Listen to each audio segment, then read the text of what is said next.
Hi అండి. Welcome back to your channel. ఇంతకీ మీ Sankranti shopping అయ్యిందా లేదా? మాదైతే ఈ రోజుతో కంప్లీట్ అయితే చేసేయాలనుకుంటున్నాము.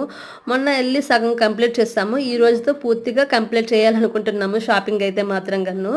ఇంకా షాపింగ్ చేసేసిన తర్వాత అయితే ఇంటికొచ్చిన తర్వాత నా పరిస్థితి ఎలా ఉందో లాస్ట్‌లో క్లిప్ యాడ్ చేస్తాను చూడండి. ఇంకా మధ్యాహ్నం లంచ్‌లోకైతే వేడి అన్నం, రసం అలాగే కాలీఫ్లవర్ కర్రీ అయితే చేశాను. నేను పెట్టిన టమాటీ పచ్చడి, బయట నుంచి తెచ్చిన మోతిచూర్ లడ్డు. ఇంకా భోజనం అయిపోయిన తర్వాత పిల్లలు స్కూల్ నుంచి వచ్చిన తర్వాత వాళ్ళకి కూడా తినిపించి ఇక్కడ షాపింగ్కి అయితే బయలుదేరాము.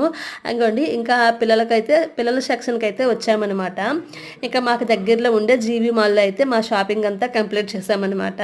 ఇంకా వచ్చేసిన తర్వాత అక్కడ ఏసీ పడక నాకు తలనొప్పి అయితే వచ్చేస్తుంది షాపింగ్కి వెళ్ళేటప్పుడు. అట్లీస్ట్ 4 అవర్స్ ఉన్నాము షాప్లో. అందుకనేసి ఇంకా జెండాబా రాసుకొని పడుకునేసరికల్లా ఇంట్లో పని చేసుకొని పడుకునేసరికల్లా 10:30 అయింది అయితే టైం అయితే. మీకు కానీ వీడియో నచ్చినట్లయితే లైక్, షేర్, సబ్స్క్రైబ్. మీ షాపింగ్ అయ్యిందో లేదో కామెంట్ చేయండి. బాయ్ అండి.